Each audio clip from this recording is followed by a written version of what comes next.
अस्सलामुअलैकुम शागिर्दों, आप सभी का ज़ाफ़रान उर्दू लर्निंग पे इस्तकबाल है।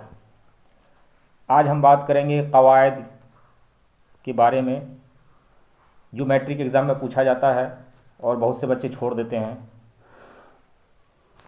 क़वायद का क्वेश्चन हल करना कोई मुश्किल काम नहीं है। आप ध्यान से मेरी बातों को सुनें। व्याकरण इसको हिंदी में कहा जाता है। क़वायद को हिंदी में व्याकरण कहते हैं, इंग्लिश में ग्रामर कहेंगे। जितनी भी दुनिया में भाषाएं हैं सबका क़वायद होता है। उसी तरह उर्दू का भी क़वायद है। अब क़वायद उर्दू लफ्ज़ है इसलिए उसको उर्दू से मिला के पढ़ते हैं। व्याकरण हिंदी है तो हिंदी व्याकरण बोलते हैं। उसी तरह इंग्लिश को इंग्लिश में इंग्लिश ग्रामर बोलते हैं, लेकिन इंग्लिश व्याकरण भी कह सकते हैं हिंदी में। उर्दू क़वायद क्या है? उर्दू क़वायद उस इल्म को कहते हैं जिससे उर्दू ज़बान का सही बोलना और लिखना आ जाए।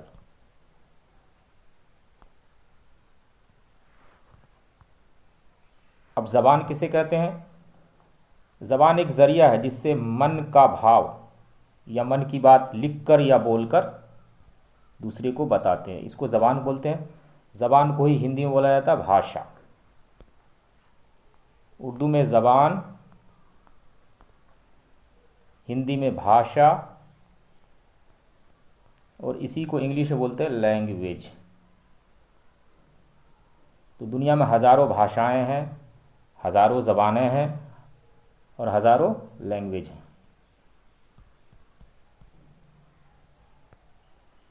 किसी भी भाषा को सही से बोलने और लिखने के लिए व्याकरण या क़वायद या ग्रामर की ज़रूरत पड़ती है। तो भाषा क्या है? भाषा वो ज़रिया है जिससे हम भाषा या ज़ुबान जिससे हम मन की बात को लिखकर या बोलकर बताते हैं। अब भाषा को सही सही बोलना और लिखना कौन बताता है? क़वायद। तो चलिए, उर्दू क़वायद या उर्दू ग्रामर या उर्दू व्याकरण भी बोल सकते हैं। उर्दू क़वायद उस इल्म को कहते हैं जिससे उर्दू ज़बान का सही बोलना और लिखना आ जाए।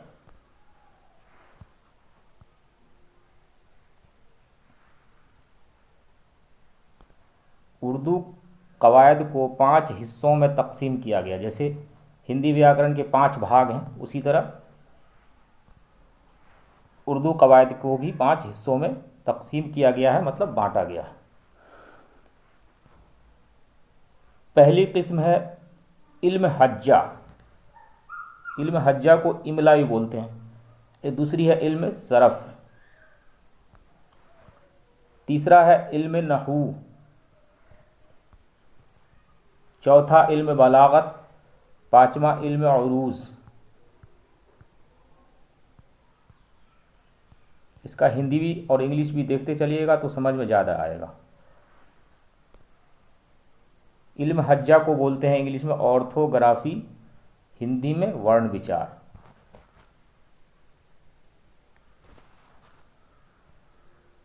वर्ण विचार के बाद हिंदी में शब्द विचार होता है।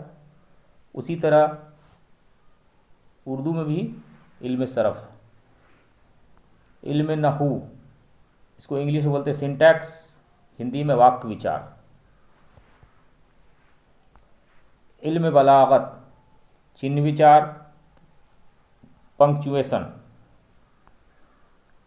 इल्म उरूज, प्रोसोडी और छंद विचार हिंदी में बोलते हैं। अब चलिए, इन पांचों इल्मों में किस में क्या चीज़ का मुताला किया जाता है, क्या सीखा जाता है, उसके बारे में बताते हैं। इल्म हज्जा में या इमला में हर्फ के सही इस्तेमाल की जानकारी दी जाती है।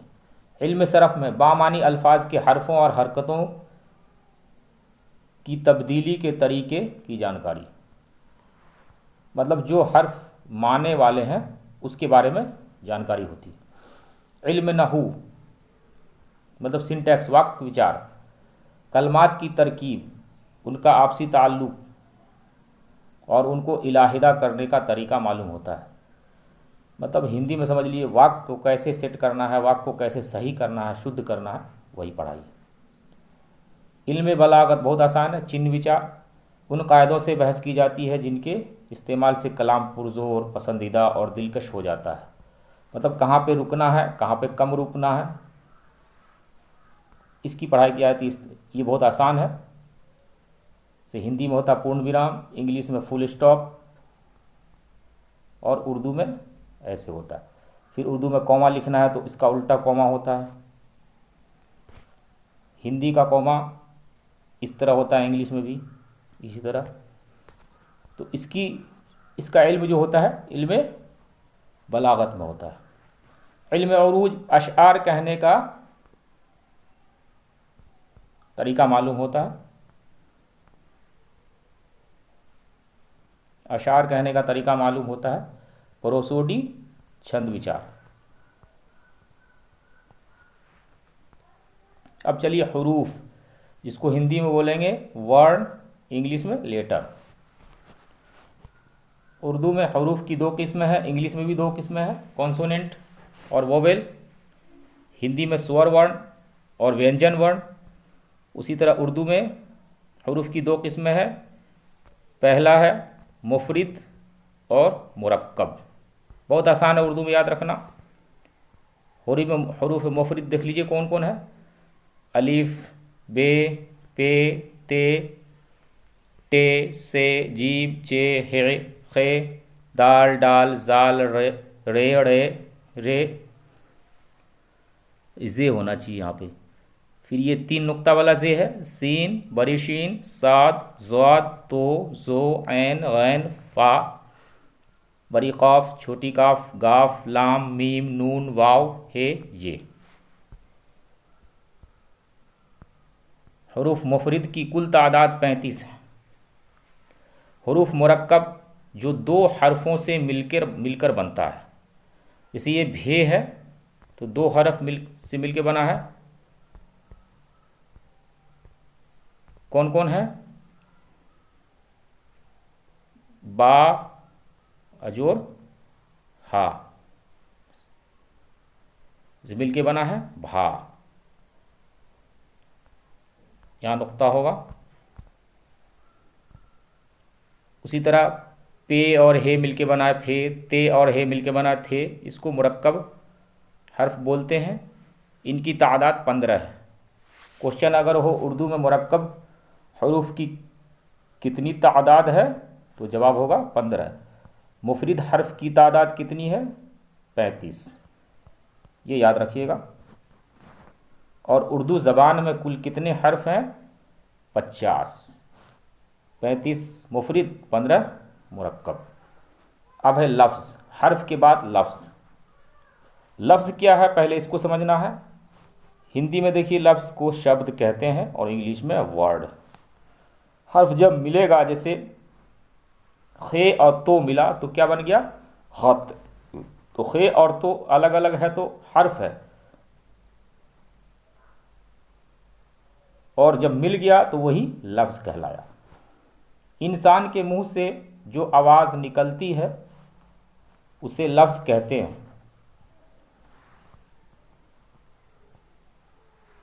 या हर्फ के मिलने से लफ्ज़ बनता है, जैसे रोटी, किताब। अब मानी के एतबार से लफ्ज़ की 2 किस्में हैं। मानी के एतबार से लफ्ज़ की 2 किस्में हैं, मौजू और मुहमल। मौजू और मुहमल।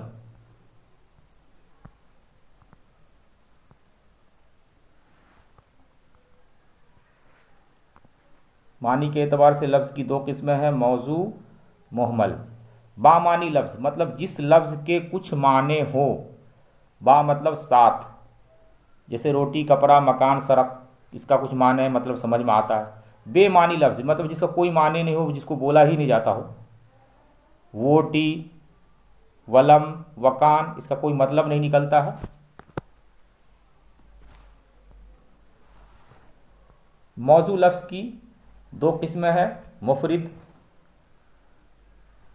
लफ्ज़ मौजू मतलब जिसके माने हो। अब उसकी 2 किस्में अलग से हैं, मुफरिद लफ्ज़ और मुरक्कब लफ्ज़। मुफरिद जहाँ सुनने में आए, देखने में आए, समझ जाइए वहाँ अकेला है। मुफरिद मकान, अंजाम, ख्याल। अब इसको काटिएगा, मीम काफ नून को अलग, तो उसका माने कुछ नहीं निकलेगा, तो ऐसा लफ्ज़ मुफरिद होगा। मुरक्कब, कुतुब खाना। अब कुतुब को अलग करिए, खाना को अलग करिए। कुतुब माने किताब होता है, खाना माने घर होता है, तो दोनों के माने फिर भी समझ में आ रहा है तोड़ने के बाद भी, तो ऐसे लफ्ज़ को समझ जाइए ये मुरक्कब है।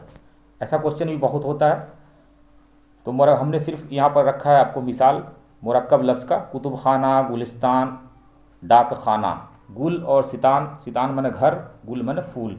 डाक खाना, डाक जोड़ खाना। डाक समझते हैं पोस्ट, कोई चीज़ भेजा हुआ सामान। खाना माने घर। अब आइए कलमा। आप अभी तक समझे ज़बान क्या है, उर्दू कवायद क्या है। उर्दू कवायद को कितने हिस्सों में तकसीम किया गया? 5 हिस्सों में। उसके बाद हर्फ क्या है, हर्फ की कितनी किस्में हैं, समझ गए अभी तक। अब कलमा क्या है? अब कलमा एक तो हर्फ की किस्म है। बामानी लफ्ज़ को कलमा कहते हैं। कलमा की 3 किस्में हैं। VVI for matric exam. Matric के इम्तहान के लिए बहुत ही अहमियत रखता है ये जो अभी बता रहे हैं आपको। कलमा क्या है? बामानी लफ्ज़, मतलब ऐसा लफ्ज़ जिसके कुछ माने हो, कलमा कहलाएगा। कलमा की 3 किस्में हैं। इस्म, फेल, हर्फ। इस्म, फेल, हर्फ। इस्म मतलब समझ जाइए इंग्लिश में नाउन, हिंदी में संज्ञा। वर्ब हिंदी में क्रिया और इंग्लिश में वर्ब हो गया फेल, उर्दू में बोलेंगे फेल। हर्फ जिसको हम बोलते हैं इंग्लिश में प्रीपोजिशन और हिंदी में पूर्व सर्ग। अब अलग से समझिए इसको। कलमा की 3 किस्में है, इस्म, फेल, हर्फ। इस्म जिससे किसी शख्स, चीज़ या जगह का नाम मालूम हो, जैसे मंजर, आदमी का नाम है, पटना, किताब। ये दुनिया में कोई ना कोई चीज़ है, सबका नाम होता है, तो नाम किसी का भी आवे समझ जाइए वो इस्म है। अब इस्म की जो किस्में हैं वो उर्दू में अलग एतबार से है, हिंदी में अलग आधार पे बांटा गया है, इंग्लिश में अलग टाइप है, अलग बेस बनाया गया है। उर्दू में कई एतबार से इस्म की किस्में हैं, लेकिन हिंदी में एक ही एतबार है, इंग्लिश में लगभग मॉडर्न ग्रामर के हिसाब से एक ही हिसाब से बांटा गया है वहाँ, लेकिन उर्दू में 3 एतबार से है।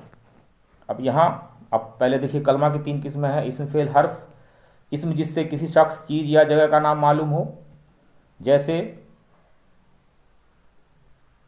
पटना, दिल्ली, कलकत्ता, शहर, नदी, तालाब, पेड़, बागान, देश, महादेश, सब इसमें है।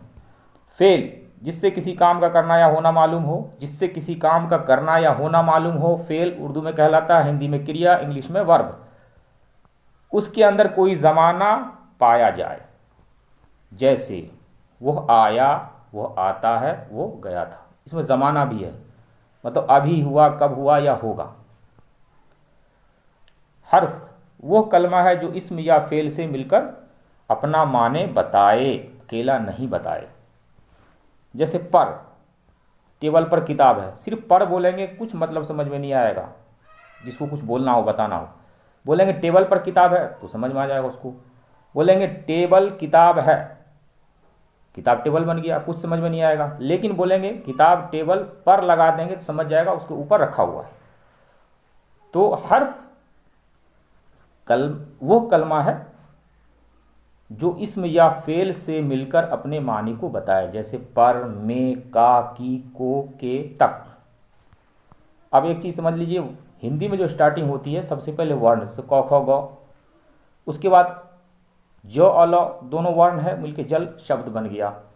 शब्द के बाद जल मीठा है, जल साफ है, वाक्य बन गया। अब जल के ऊपर पूरी बात लिखेंगे तो एक कहानी बन जाएगी।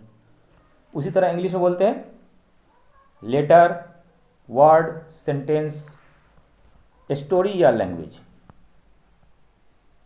तो उर्दू में क्या बोलेंगे? हर्फ, लफ्ज़, जुमला, कहानी या ज़बान। इस वीडियो में इतना ही, आगे हम इसको बढ़ाएंगे जो मैट्रिक एग्ज़ाम के एतबार से बहुत ही अहम रखेगा वीडियो, और आपको एग्ज़ाम में जाने पर सभी क्वेश्चन आसान मालूम होगा। तो अगली वीडियो ज़रूर देखें और दूसरों को शेयर करें, और चैनल को लाइक करें, सब्सक्राइब करें, और बेल आइकन को दबाना नहीं भूलें।